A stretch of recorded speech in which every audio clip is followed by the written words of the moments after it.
سعد رضی اللہ تعالیٰ عنہ فرماتے ہیں کہ رسول اللہ صلی اللہ علیہ وسلم نے ارشاد فرمایا کہ انسان کی نیک بختی یہ ہے کہ اللہ تعالیٰ نے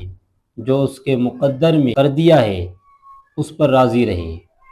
اور آدمی کی بدبختی یہ ہے کہ وہ اللہ تعالیٰ سے خیر اور بھلائی مانگنا چھوڑ دے، اور انسان کی بدبختی یہ ہے کہ اللہ تعالیٰ نے جو اس کے مقدر میں لکھ دیا ہے اس سے وہ ناخوش اور غضبناک ہو۔ انسان کی خیر اسی میں ہے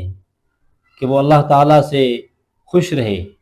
اور ہمیشہ اللہ تعالیٰ سے خیر طلب کرتا رہے، چاہے وہ پریشان ہو چاہے وہ خوش ہو، جس حال میں بھی ہو وہ اللہ تعالیٰ سے ہمیشہ خیر کا طالب رہے اور خیر طلب کرتا رہے۔ اللہ تعالیٰ نے اگر آپ کو امیر کر دیا، آپ کے پاس پیسہ ہے اور دولت ہے، تو پھر بھی آپ کو اللہ تعالیٰ کا شکر کرنا چاہیے۔ اللہ تعالیٰ نے آپ کو مال اور دولت اور عزت سے آپ کو نوازا ہے، بہت ہی کچھ آپ کو عطا فرمایا، پھر بھی آپ خیر اور برکت کے طلبگار بن کر مانگتے رہیں اللہ تعالیٰ۔ اللہ تعالیٰ سے آپ کا مانگنا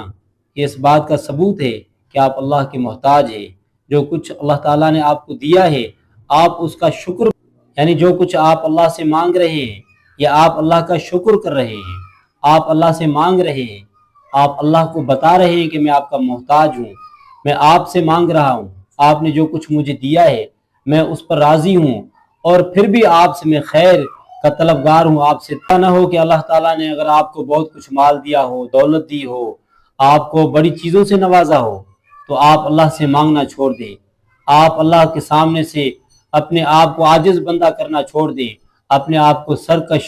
اور غرور اور تکبر کرنے والا اپنے آپ کو ان لوگوں میں شمار کر دیں کہ میرے پاس بہت کچھ ہے۔ اللہ نے جو آپ کے مقدر میں لکھ دیا ہے تو اب آپ کیا کر سکتے ہیں؟ اگر آپ اس پر راضی رہیں گے، اگر آپ اس پر خوش ہوں گے اور آپ اللہ تعالیٰ سے خیر مانگتے رہیں گے تو آپ کے لیے اسی میں بہتری ہے۔ نبی کریم صلی اللہ علیہ وسلم نے یہ بھی فرمایا کہ آدمی کی بدبختی ہے کہ وہ اللہ تعالیٰ سے خیر اور بھلائی مانگنا چھوڑ دے، یعنی یہ ایسے ہے کہ جیسے کہ اللہ تعالیٰ نے لوگوں کو مال اور دولت سے بہت نوازا ہے، تو وہ اب ان کے پاس سب کچھ ہے، وہ کس چیز کی اللہ کے سامنے دعا کریں؟ ان کے پاس مال بہت ہے، ان کے پاس دولت بہت ہے، ان کے پاس اولاد ہے، ان کے پاس بیٹے ہیں، ان کے پاس بیٹیاں ہیں، ان کے پاس نوکر ہیں، ان کے پاس جائیداد ہے، ان کے پاس سب کچھ ہے، تو وہ اب اللہ سے کیا مانگے؟ تو اس لیے وہ اللہ سے مانگنا گوارا نہیں کرتے، ابھی وہ دعا مانگنا اپنے ٹائم کو ضائع سمجھتے ہیں، اور ایسے لوگ جو اللہ تعالیٰ نے جن کو سب کچھ دیا ہوا ہے